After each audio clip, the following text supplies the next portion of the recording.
पूरी रियासत महाराष्ट्र में रिजर्वेशन ने सियासी माहौल को गर्म कर दिया और रिजर्वेशन की भैंस अभी तक पानी में होने के बावजूद मराठा रिजर्वेशन देने के क्रेडिट का सेहरा अपने सर पर बांधने के लिए उतावली होती फडणवीस गवर्नमेंट ने मुस्लिम दुश्मनी का सबूत देते हुए मुसलमानों को रिजर्वेशन देने से साफ इनकार करते हुए कहा कि भारत के दस्तूर के मुताबिक मजहब के नाम पर रिजर्वेशन नहीं दिया जा सकता। देवेंद्र फडणवीस के इस बयान से दिल बर्दाश्त हुए मजलिस इत्तेहादुल मुस्लिमीन के एमएलए इम्तियाज जलील ने कहा कि देवेंद्र फडणवीस गवर्नमेंट मुसलमानों की दुश्मन है। इसे अदालत की जानिब से मुसलमानों को 5% तालीमी रिजर्वेशन के लिए दिखाई गई हरी झंडी नजर नहीं आ रही है। इसलिए हम फडणवीस गवर्नमेंट से रिजर्वेशन की भीख नहीं मांगेंगे, बल्कि हम अदालत का दरवाजा खटखटाएंगे और अपना दस्तूरी हक हासिल करके ही रहेंगे। जब से मुसलमानों की क़यादत का झंडा मजलिस इत्तेहादुल मुस्लिमीन के हाथ में आया, कांग्रेस के मुस्लिम लीडरों के पैरों तले की न सिर्फ जमीन खिसकी, बल्कि मुस्लिम वोटरों ने कांग्रेसी मुसलमानों को इनकी औकात दिखा दी। इसी बात से तिलमिलाए आरिफ नसीम खान जैसे कांग्रेसी लीडर ने अपनी नाकामी पर पर्दा डालने के खातिर मजलिस को बीजेपी की आलेकार बी टीम कह डाला। लेकिन मजलिस के एमएलए इम्तियाज जलील ने भी कांग्रेस को औकात याद दिलाते हुए कहा कि वो मुसलमान जिन्होंने इस मुल्क पर हजारों सालों तक हुकूमत की और मुल्क को तहजीब व कल्चर से नवाजा, वो मुसलमान आज इस कदर पसमानदा और बैकवर्ड हो गए कि इन्हें जिंदा रहने के लिए आज रिजर्वेशन की भीख मांगनी पड़ रही है।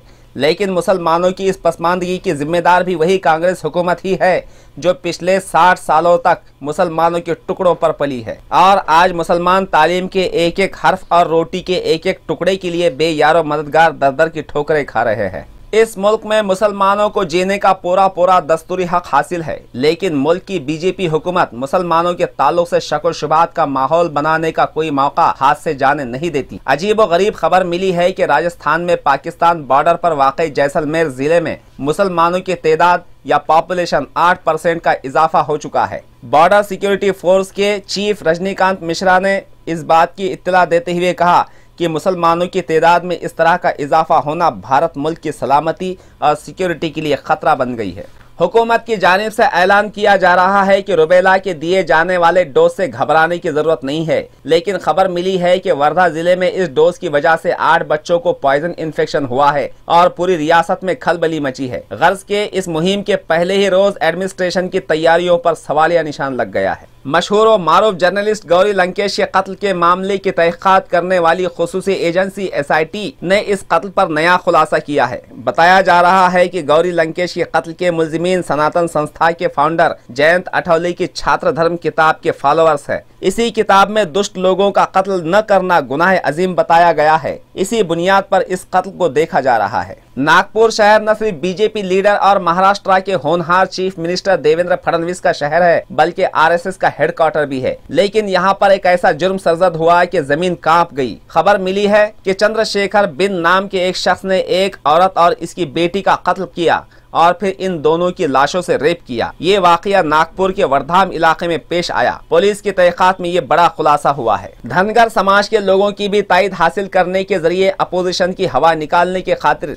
देवेंद्र फडणवीस कोशिश कर रहे हैं। इन्होंने इस मामले में बड़ा खुलासा करते हुए कहा कि धनगर समाज के रिजर्वेशन मामले में वो जल्द ही सेंट्रल बैकवर्ड कमीशन से रुजू करेंगे। दिल्ली शहर में निकले किसान मुक्ति मार्च में मुल्क भर से लाखों की तादाद में किसान जमा हुए और पूरी राजधानी दिल्ली किसानों के नारों से गूंज उठी, हत्ता कि पार्लियामेंट भी दहल कर रह गई। इस दौरान मजलूम किसानों ने हुकूमत पर इल्जाम लगाया कि प्रधानमंत्री फसल बीमा स्कीम एक बहुत बड़ा फ्रॉड है। इस स्कीम के जरिए किसानों के पसीने की कमाई को लूट कर बीमा कंपनी की तिजोरी भर दी जा रही है और किसानों का खून चूसा जा रहा है। इस मार्च में बीजेपी हुकूमत के तमाम ही अपोजिशन लीडर्स मौजूद थे। खास तौर पर अरविंद केजरीवाल, राहुल गांधी, फारूक अब्दुल्ला, शरद यादव, सीताराम येचुरी वगैरह ने इस मार्च में जाती तौर पर हाजिरी दर्ज की है। CBI के डायरेक्टर आलोक वर्मा की मुश्किलें बढ़ती ही जा रही है और मोदी हुकूमत की पोल खुलती ही जा रही है। खबर मिली है कि हरियाणा की जमीन एक्वाजाइशन मामले में किसानों के वकील जसबीर सिंह मलिक ने सुप्रीम कोर्ट में CBI के डायरेक्टर आलोक वर्मा पर 36 करोड़ की रिश्वतखोरी का इल्जाम लगाया। ये मामला गुरुग्राम की 1400 एकड़ जमीन का है। इंतहाई सख्त खुश्क साली के दौर में अपने आंसुओं और पसीने से जमीन को सैराब करते हुए उगाई गई प्याज की फसल ने तो किसानों को खून के आंसू रुलाया, क्योंकि जालिम हुकूमत ने किसानों की प्याज का दाम सिर्फ 1.5 रुपया किलो लगाया,